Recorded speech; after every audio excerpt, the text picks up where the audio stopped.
Bismillahirrahmanirrahim. Assalamualaikum warahmatullahi wabarakatuh. Innal hamdalillah nahmaduhu wa nasta'inuhu wa nastaghfiruhu wa nastahdi wa natubu ilayh wa na'udzu billahi min shururi anfusina wa sayyiati a'malina. May yahdihillahu fala mudilla lahu wa may yudlil fala hadiya lahu. Ashhadu an la ilaha illallah wahdahu la syarika lah wa ashhadu anna Muhammadan abduhu wa rasuluhu la nabiyya wa la rasula ba'da. Ikhwatal iman rahimani wa rahimakumullah. Bapak Ibu tuaku kama tompa sarbatangku ne kahadiri. Alhamdulillah kita sudah membahas dua surah yang sangat penting untuk kita aplikasikan dalam kehidupan kita sehari-hari, yaitu surah An-Nas, yang dimana dalam surah An-Nas ini kita meminta perlindungan kepada Allah dari keburukan jiwa-jiwa kita. Jadi masing-masing zaman rahmatullah, manusia itu membawa dua perilaku di dalam dirinya, apakah perilaku baik maupun perilaku buruk. Dan zaman rahmatullah, ketahuilah, kadang yang dominan di dalam diri kita, kalau kita tidak bisa mengendalikan hawa nafsu ini, maka yang dominan, yang nampak di dalam diri kita adalah keburukan. Kadang malas melaksanakan solat 5 waktu, kadang suka menunda-nunda waktu solat, kadang kita malas membaca Quran, bahkan tidak sedikit di antara kita hasad, berbuat hasad terhadap kaum muslimin yang lainnya. Bahkan zaman rahmatullah, saking pentingnya kita berlindung kepada Allah dari keburukan jiwa kita masing-masing, sampai-sampai Nabi SAW menyebutkan dalam khutbah hajatnya, beliau kemudian mengatakan, innal hamdalillah nahmaduhu wa nasta'inuhu wa nastaghfiruhu wa na'udzu billahi min syururi anfusina wa na'udzu billahi min syururi anfusina wa sayyiati a'malina. Di mana kita berlindung kepada Allah dari jiwa-jiwa buruk kita dan jeleknya amalan kita, apakah kepada Allah Subhanahu wa taala, terhadap diri kita sendiri maupun orang lain. Maka penting zaman rahmatullah, kita senantiasa berlindung kepada Allah dari keburukan jiwa kita sendiri.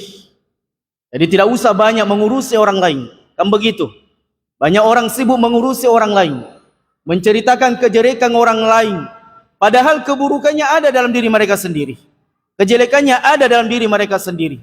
Maka inilah pentingnya tazkiyatun nufus, senantiasa membersihkan jiwa kita, mengelola jiwa kita, memanage hidup kita, bagaimana kita menjadi hamba yang senantiasa dekat dengan kebaikan, menghabiskan waktunya dengan kebaikan. Dan ibadah-ibadah ini zaman rahmatullah sangat banyak. Kebaikan-kebaikan itu pintu-pintunya sangat banyak, sehingga mengapa kita harus menyibukkan diri dengan keburukan. Makanya betapa indah perkataan para ulama, siapa yang senantiasa menyibukkan diri dengan kebaikan, maka dia akan menjauhi keburukan. Dan sebaliknya, siapa yang senantiasa terjatuh pada keburukan, banyak melakukan kejelekan dan keburukan, menggibah, kemudian menghujat, mencaci, memaki, merendahkan kaum muslimin yang lainnya, maka dikhawatirkan dia akan menghiasi atau memenuhi hari-harinya dengan berbagai macam keburukan. Maka kita berlindung kepada Allah dari perkara-perkara tersebut. Karena kenapa zaman rahmatullah, jeleknya amalan kita inilah yang kelak akan membuat kita kepayahan pada hari kiamat.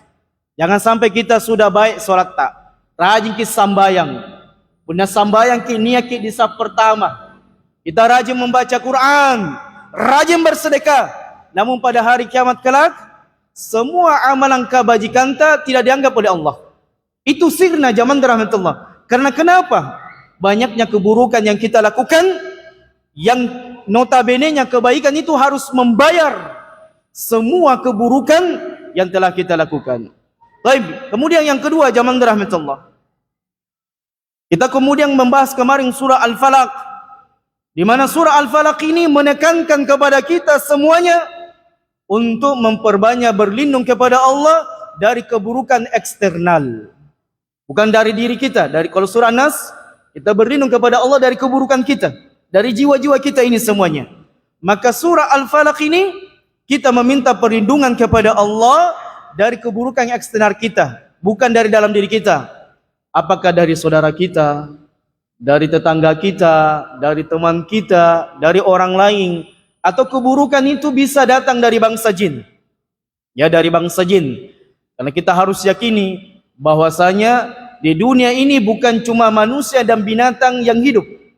Ternyata ada makhluk yang lainnya, yang di mana makhluk ini justru yang pertama kali menghuni dunia. Jadi sebelum manusia turun di muka bumi ini, melakoni semua kehidupannya, ternyata kita telah didahului oleh bangsa jin. Dan harus diyakini jamaah rahmatullah, sebagian orang ada yang tidak mempercayai bangsa jin. Ada orang yang tidak mempercayai sihir. Maka ini kekufuran. Minta maaf, ini kekufuran. Sebab betapa banyak ayat yang berbicara tentang bangsa jin.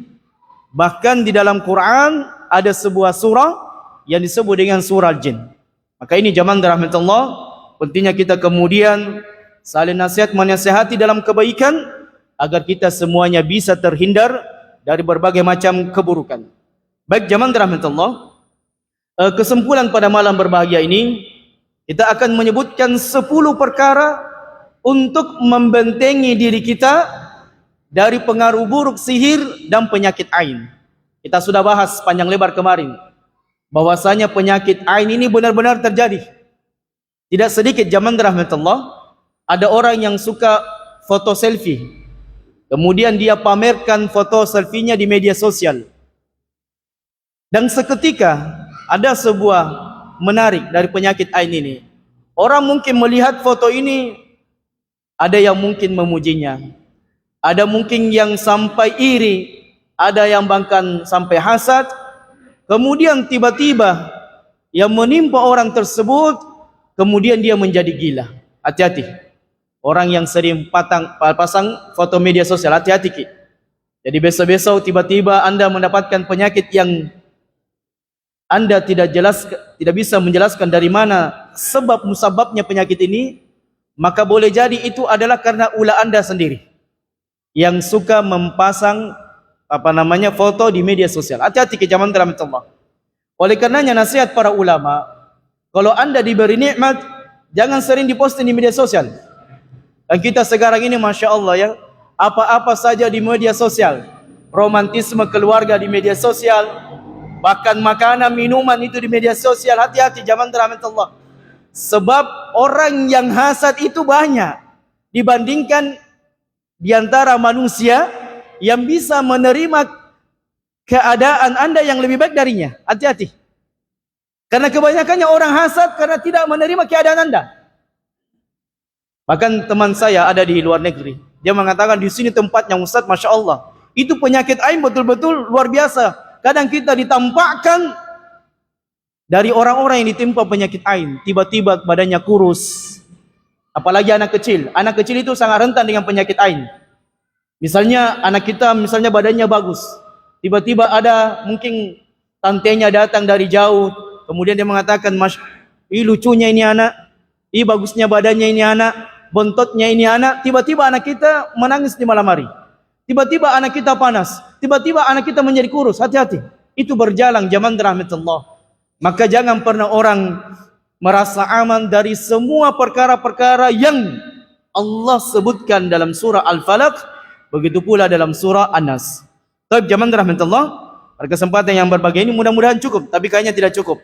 Ada 10 perkara yang disebutkan oleh Ibnu Qayyim Al-Jauziyah rahimahullah dalam kitabnya, 10 perkara untuk membentengi diri kita dari pengaruh buruk sihir maupun penyakit ain.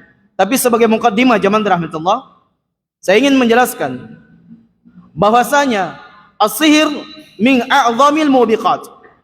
Bahwasanya sihir ini merupakan di antara amalan yang sangat menimbulkan kerusakan. Tidak main-main memang zaman rahmatullah. Dan ketahuilah, orang yang melakukan sihir, orang yang mempraktekkan sihir, orang yang bersekutu dengan bangsa jin untuk menjalankan sihir, maka pada hakikatnya dia memudaratkan dirinya sendiri dan orang lain. Hati-hati zaman rahmatullah. Maka kami ingin nasihatkan kepada para dukun, orang-orang yang mengaku bahwasanya ilmu yang mereka pelajari adalah ilmu hikmah. Hati-hati, karena dukun itu banyak juga dukun tidak mau dikatakan dukun. Dia kemudian mencoba mengelabui kita dengan mengatakan ini ilmu bukan ilmu sesat, tapi ilmu hikmah. Ada ilmu tertentu yang diajarkan kepada kami yang Anda tidak dapatkan. Hati-hati zaman rahmatullah. Maka ketahuilah, Allah Subhanahu wa taala menyebutkan dalam surah Al-Jin, tidak satupun manusia yang mempelajari ilmu sihir, ilmu santet, ilmu guna-guna, kecuali ilmu itu akan semakin menyesatkannya. Jadi mungkin di antara kita ada karena mungkin kala dukungan pilek, bahkan zaman rahmatullah, saya pernah dikisahkan teman saya di sebuah tempat ada pemilihan bupati. Jadi memang zaman rahmatullah tidak memain sihir ini, berjalan di tengah-tengah manusia. Pemilihan bupati. Suatu saat ada yang terpilih. Jadi teman ini dia seorang ASN juga. Tiba-tiba kemudian bupati ini meninggal. Dan terjadilah yang tidak terjadi. Ketika di malam harinya, wallahu alam bisawab fi muradi. Sekali lagi ya, berjalan zaman rahmatullah, di malam hari istrinya bermimpi didatangi suaminya. Suaminya ini mengatakan, "Kenapa kamu masih di rumah ini? Sungguh rumah ini banyak sekali sihir dan santet yang berjalan di malam hari." Esok harinya dia kemudian meninggalkan tempat itu, rumah jabatan itu, dan berpindah secepatnya. Dan hati-hati memang zaman rahmatullah. Intinya apa zaman rahmatullah? Sihir ini berjalan. Dan mengingkari ilmu sihir ini sama kita mengingkari firman-firman Allah. Begitu pula apa yang ditegaskan oleh Nabi SAW. Dan orang dalam perkara sihir ada dua kelompok yang menyimpang. Yang pertama tidak percaya sihir. Dia mengatakan tidak ada sihir. Maka ini tidak boleh zaman rahmatullah. Ayat Quran berbicara tentang sihir. Begitu pula banyak hadis-hadis, bahkan Nabi kita SAW itu pernah beliau disihir. Sebagaimana riwayat yang diriwayatkan oleh Ibunda Aisyah radhiyallahu taala anha. Kemudian kelompok yang kedua berlebihan terhadap sihir. Semua musibah yang menimpanya dia selalu kaitkan dengan sihir. Ini juga tidak boleh, tak lewat-lewat. Jadi ini juga zaman rahmatullah, tidak boleh orang mengingkari ilmu sihir, tapi juga jangan setiap kali ada penyakit, setiap kali ada musibah yang menimpa Anda kemudian mengatakan, oh ini pengaruh sihir. Tidak boleh juga. Tidak boleh orang piti sota-sotaki. Ya sampai kita melihat benar-benar apa yang menimpa kita itu sihir atau bukan. Tapi nanti kita akan sebutkan ciri-ciri orang yang terkena sihir. Allah Subhanahu wa taala menyebutkan, wa annahu kana rijalun minal insi ya'uduna bi rijalin minal jinni fazaduhum rahaqa. Perhatikan zaman rahmatullah. Dan di antara sebagian laki-laki ada yang meminta perlindungan kepada bangsa jin. Tidak sedikit di antara manusia. Ada yang rajin sholat, tapi dia masih meyakini baca-baca. Ada orang yang rajin sholat, namun masih meyakini ilmu kebatinan. Hati-hati. Allah mengatakan, wa annahu kana rijalun minal insi ya'uduna bi rijalin minal jin. Di antara manusia ada laki-laki yang meminta perlindungan kepada laki-lakinya bangsa jin. Kemudian Allah mengatakan, fazaduhum rahaqa. Tidaklah manusia itu senantiasa meminta perlindungan kepada bangsa jin, kecuali dia bertambah sesat. Makanya kata para ulama, tidak ada orang yang mempelajari apapun itu bentuknya selain daripada ilmu Quran dan Sunnah. Apatah lagi ilmu itu adalah ilmu sihir, kecuali ilmu itu semakin menyesatkan kita. Maka zaman rahmatullah, cukupkan diri kita dengan Quran dan Sunnah. Kalau kita ditimpa musibah, ya tidak sedikit di antara kaum muslimin, kalau sakit datangi dukun. Kalau ada musibah, datangi dukun. Apatah lagi kalau kena sihir, oh datangi dukun. Tak boleh, zaman rahmatullah. Orang yang mendatangi dukun itu ada 3 hukum padanya. Hukum yang pertama, kalau dia datangi dukun dan tidak mempercayai perkataan dukun, dia ragu dengan perkataan dukun, tetap solatnya 40 hari 40 malam tidak diterima oleh Allah. Hati-hati. Kemudian yang kedua, hukum yang kedua, kata Syekh Al-Utsaimin rahimahullah dalam fatwanya, kalau dia mendatangi dukun, dia mempercayai dukun, dia bahkan kemudian mengagung-agungkan dukun. Kalau menikah anaknya lari ke dukun, bangun rumah lari ke dukun, semuanya ke dukun. Seolah-olah dukun itu adalah orang sakti. Mandraguna, bisa melakukan apa saja, maka dia dikhawatirkan jatuh kepada kekufuran. Dan semua ibadah yang dia lakukan tidak diterima oleh Allah. Percuma dia melakukan ibadah apapun bentuknya, kalau dia mempercayai dukun, maka semua ibadahnya tidak diterima oleh Allah Subhanahu wa taala sampai dia beristighfar dan bertobat kepada Allah. Hati-hati zaman rahmatullah. Maka perhatikan zaman rahmatullah, tidaklah seseorang itu kemudian bermain berdukunan kecuali dia semakin sesat dan menyesatkan. Maka zaman rahmatullah saya mulai karena ini waktu sangat singkat. Syekh Abdul Razak kemudian mengatakan, "Fa inna hadhil hayatud dunya darun imtihan wa ibtila." Perlu kita ketahui juga zaman rahmatullah bahwasanya hidup kita di dunia ini tidak sejengkal tanah kita berpijak kecuali dunia ini dipenuhi dengan ujian. Tidak bisa kita lari dari ujian. Bahkan mungkin kita mengatakan, Ustaz, anak sudah ditimpa musibah, anak sudah ditimpa ujian. Kadang ujian ini tidak lepas, datang silih berganti tanpa henti. Apatah lagi sekarang sudah naik BBM, ya otomatis semuanya akan meroket. Maka ketahuilah zaman rahmatullah, manusia di dunia ini tidak akan pernah lepas dari ujian, dimanapun kita berada. Kadang ada orang karyawan, saya mau pindah deh dari kantor itu, banyak sekali ujiannya. Dia kemudian pindah ke kantor yang satu, ternyata juga masih ada situ ujian. Demikianlah zaman rahmatullah. Dunia ini, dimanapun anda berada, anda mau lari kemana dari dunia ini, tetap anda akan menghadapi ujian demi ujian. Tidak bisa tidak. Ini harus kita tanamkan dulu dalam diri kita. Karena jangan sampai kita mengatakan di dalam diri kita, ya Allah, anda tidak adil sama saya.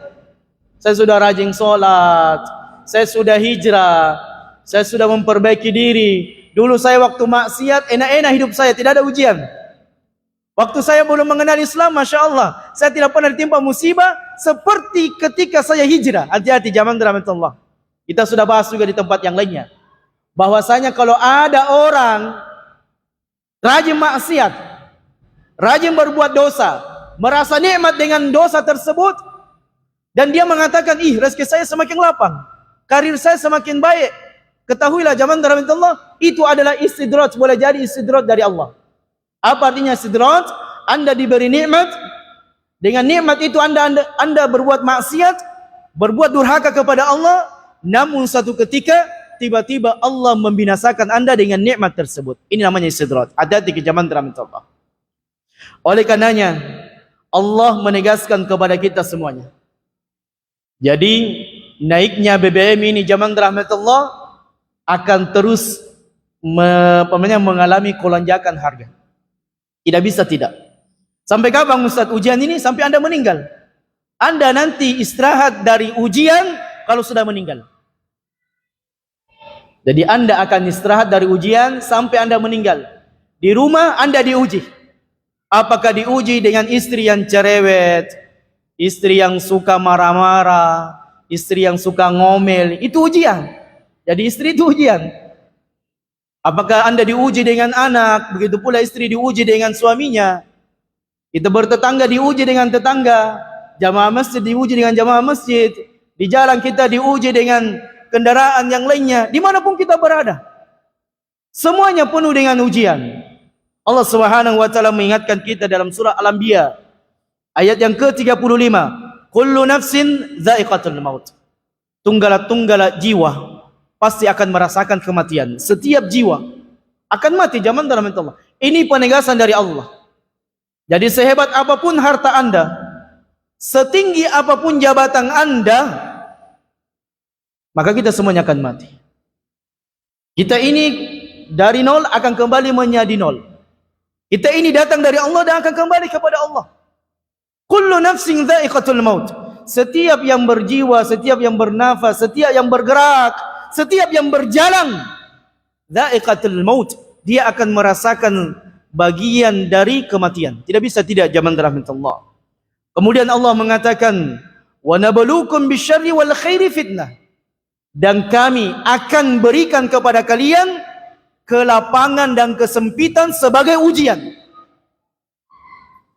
Wa ilaina turja'un. Dan kepada kamilah kalian akan kembali. Lihat zaman rahmatullah, orang kebanyakan di antara manusia salah kaprah. Kalau diberi nikmat dia mengatakan, Masya Allah, Allah memuliakan saya. Kalau dilapangkan rezekinya, dia mengatakan, Masya Allah, Allah memuliakan saya. Namun kalau diberi susah, dia mengatakan, Allah menguji saya. Ketahuilah zaman rahmatullah, susah senang itu ujian. Pedagang, kalau Anda untung atau rugi, itu ujian. Supaya apa zaman rahmatullah? Ketika seorang pedagang mendapatkan untung, dia diuji, sementara diuji oleh Allah. Apakah dengan dagangan keuntungan dia bisa bersyukur atau tidak? Sama ketika kita diuji dengan kesempitan. Tena nalaku nak barang-barang anta. Susah ke mencari kerja. Barang-bahan pokok semakin besar, semakin melonjak. Maka kita juga diuji, sementara diuji oleh Allah. Apakah kita bisa bersabar dengan ujian tersebut, atau kita termasuk orang yang kalau diberi musibah kita marah-marah kepada Allah? Dan tidak sedikit zaman rahmatullah, orang muslim itu, ya sebagian di antara kita, kalau diberi nikmat, Masya Allah, rajin sembahyang. Atau sebaliknya, diberi nikmat, dia lupa daratan. Ada juga kalau diberi kesusahan, dia pun kemudian berkeluh kesah. Dia pun kemudian marah-marah. Dia ngambek. Dia tidak menerima ketetapan dan takdir Allah Subhanahu wa taala. Maka orang beriman ketika diberi nikmat, dia bersyukur kepada Allah. Ketika dia ditimpa musibah, maka dia bersabar. Dan dua keadaan ini masing-masing membawa kebaikan bagi orang yang beriman. Nabi SAW mengatakan, ajaban lil amril mu'min. Sungguh sangat mengherankan, luar biasanya itu orang beriman. Mudah-mudahan kita termasuk orang seperti itu. Ingat sahabatu sarra, syakara fakana khairan lahu. Kalau dia diberi nikmat, dia bersyukur kepada Allah. Dia tahu diri, semua nikmat datang dari Allah. Dan tidak dikatakan bersyukur seorang hamba sampai terpenuhi 3 perkara padanya. Yang pertama, ketika diberi nikmat, dia mengucapkan Alhamdulillah. Dia sadar diri, semua nikmat datang dari Allah. Adapun si fulan hanya perantara, ikhwan. Adapun proyek kita hanya perantara. Karena andaikan perantara ini bisa menentukan, semua insinyur jadi orang kaya. Tidak ada orang fakir. Coba makin lihat di perkuliahan, ratusan orang tiap tahunnya itu wisuda, tapi benar-benar ketentuan takdirnya berbeda-beda. Ada yang baik hidupnya, ada yang melarat, ada yang susah. Demikianlah zaman rahmatullah. Dan ini Allah pergilirkan di antara manusia. Kemudian yang kedua, tidak dikatakan bersyukur seorang hamba sampai dia meyakini semua nikmat itu datang dari Allah. Jadi walaupun mengatakan ki alhamdulillah, tapi kita tidak yakini rezeki ini bukan datangnya dari Allah, maka tidak dikatakan dia bersyukur kepada Allah Subhanahu wa taala. Kemudian yang ketiga, ini yang penting. Ketika Anda mendapatkan nikmat, maka tidak dikatakan Anda bersyukur sampai semua nikmat ini Anda gunakan dalam rangka mendekatkan diri kepada Allah. Karena banyak orang dia dapat rezeki nomplok dari proyeknya, alhamdulillah, tapi pergi dugem. Pergi kemudian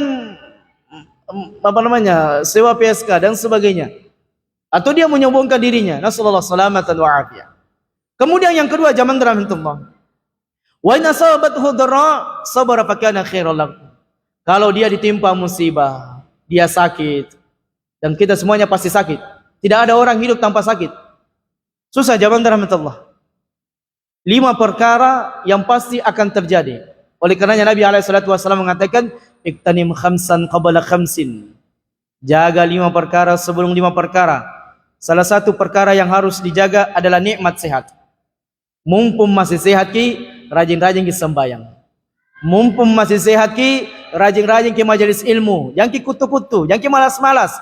Karena akan datang suatu masa di mana Anda ingin sholat berjamaah, Anda tidak bisa melakukannya lagi. Tidak bisa makin berjalan. Akan datang suatu masa Anda ingin bermajelis ilmu, Anda sudah tidak bisa. Anda sementara sakaratul maut. Makanya manfaatkan zaman rahmatullah. Nikmat sehat sebelum datangnya sakit.